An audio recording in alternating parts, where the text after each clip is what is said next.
warahmatullahi wabarakatuh. Halo semuanya, perkenalkan nama saya Pramudita Aulia dari kelas 10H. Pada kesempatan kali ini, saya akan menyampaikan materi edukasi tentang peradaban Islam di Indonesia. Mulai dari teori-teori masuknya Islam di Indonesia, jalur-jalurnya, sampai salah satu tokoh penyebar Islam di Indonesia. Teori Islam masuk ke Indonesia. Di sini ada 4 teori. Yang pertama, teori Gujarat (India). Teori ini menyatakan bahwa Islam masuk ke Indonesia berasal dari Gujarat atau India bagian barat, sekitar abad ke-13 Masehi.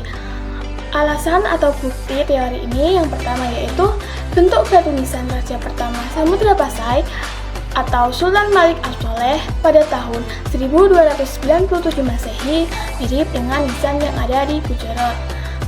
Kedua, Gujarat pada masa itu menjadi pusat perdagangan internasional dan banyak pedagang muslim berdagang hingga Nusantara. Yang ketiga, mayoritas pedagang India yang datang sudah memeluk agama Islam. Teori yang kedua yaitu teori Persia atau Iran.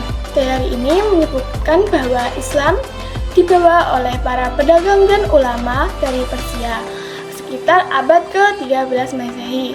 Alasan atau bukti teori ini ada 3, yaitu yang pertama, tradisi masyarakat Indonesia seperti tabut atau tabui di Sumatera Barat mirip dengan peringatan Asyura di Persia.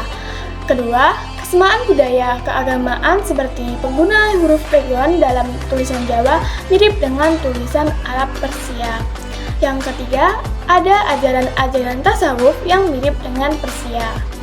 Ketiga, teori Arab atau teori Mekah. Teori ini menyatakan bahwa Islam masuk langsung dari Arab, terutama dari wilayah Mekah sejak abad ke-7 Masehi, jauh lebih awal dari teori Gujarat atau teori Persia. Alasan atau bukti teori ini, yang pertama, catatan Tiongkok abad ke-7 menyebutkan adanya perkampungan perdagangan Arab di pesisir Sumatera. Yang kedua, banyak kesamaan ajaran Islam di Indonesia dengan mazhab Syafi'i yang berkembang di Arab.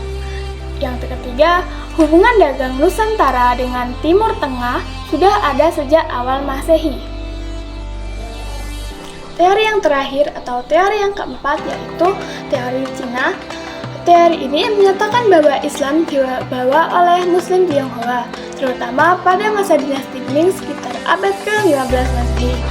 Alasan atau bukti teori ini yaitu adanya tokoh Islam Tionghoa seperti Laksamana Cheng-ho, seorang Muslim yang memimpin ekspedisi ke Nusantara, dan banyak komunitas Muslim Tionghoa di pesisir Jawa, Sumatera, dan Kalimantan. 1. Jalur perdagangan. Para pedagang dari Arab, Persia, dan Gujarat punya peran besar. Mereka nggak cuma jual beli, tapi juga ngobrolin agama sama penduduk lokal. Lewat interaksi ini, banyak orang tertarik sama Islam. Kedua, perkawinan atau pernikahan. Pedagang Muslim sering menikah sama perempuan lokal. Nah, lewat perkawinan ini, keluarga mereka otomatis mengenal Islam. Jadi, Islam menyebar dari keluarga ke keluarga. Ketiga, pendidikan. Pesantren jadi tempat belajar agama Islam. Santri yang belajar di sini kemudian menyebarkan ilmunya ke daerah asal mereka, kayak sekolah agama, tapi lebih tradisional. Keempat, kesenian budaya. Islam juga masuk lewat seni dan budaya, kayak wayang, musik, dan sastra. Sunan Kalijogo misalnya pakai wayang buat nyebarin Islam. Jadi, gak cuma seru, tapi juga syarat nilai agama. Yang kelima, politik. Kerajaan-kerajaan Islam kayak Samudra Pasai, Demak, dan Mataram punya peran besar. Raja-rajanya mendukung penyebaran Islam, jadi rakyatnya ikut tertarik buat melu-melu Islam. Yang keenam atau yang terakhir yaitu tasawuf. Para sufi datang ke Indonesia dengan ajaran yang lebih spiritual dan fleksibel. Mereka mudah diterima karena ajarannya yang gak kaku dan cocok sama budaya lokal. Nama asli tokoh penyebar agama Islam di Indonesia adalah Syarif Hidayatullah. Selain itu, nama populer tokoh penyebar agama Islam di Indonesia adalah Sunan Gunung Jati. Tempat dan tanggal lahir. Lahir di Mekah, Al-Mukarramah atau Cirebon. Beberapa sumber menyebut Mekah, beberapa menyebut Cirebon sebagai tempat lahirnya. Tahun lahir sekitar 1448 Masehi. tahun meninggal dan tempat. Meninggal pada sekitar abad ke-16. Tempat meninggal biasanya disebutkan wilayah Cirebon atau sekitar Jawa Barat. Peran dalam menyebarkan agama Islam di wilayah dakwah. Sunan Gunung Jati berperan penting sebagai ulama dan wali yang menyebarkan agama Islam di wilayah pesisir utara Jawa Barat. Cirebon serta Banten juga berperan dalam politik Kesultanan Cirebon untuk menguatkan penyebaran Islam. Metode penyebaran agama Islam, metode dakwah, sosial budaya, termasuk menggunakan pendekatan seni dan budaya lokal seperti gambaran gamelan dan kesenian sekatan pendekatan politik dengan menjalin hubungan dengan berbagai kerajaan dan tokoh lokal.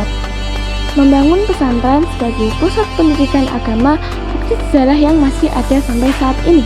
Pendirian Kesultanan Cirebon yang dipimpin oleh pesantren dan warisan budaya, kesenian di Cirebon yang masih dipertahankan, situs makam Sunan Gunung Jati Cirebon yang menjadi tempat ziarah bagi umat Muslim.